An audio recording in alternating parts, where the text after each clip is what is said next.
ગુજરાત નો તમારો રાજા સિદ્ધરાજ મારી હમીરિયાની પોચ પ્યાસ્યો ચોરી લાવ્યો છે ભાઈ 80,000 ઓલિયા 52 વીર પીડ જેવું બોલી છે સંધની સધી જબરી હોય તો કાચા ઉતરના દોયડા હેચકો ખાનબુ ભરત ભાઈ ઓને પરોડીએ હેચકા કાધ્યા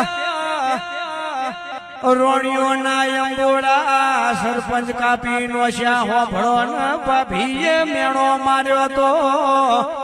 રાજાના મૂછો ઉપર લેબુ ઠળાવાનો હતો મૂછો બોડીનો હસી ભાઈ સિદ્ધરાજ ના ખબર પડી સંધની સદી એ મારા ગુજરાત પહોંચી નહીં નમું તો મારો પાટણ નો મેલ ભડક બાળશે ખમા તન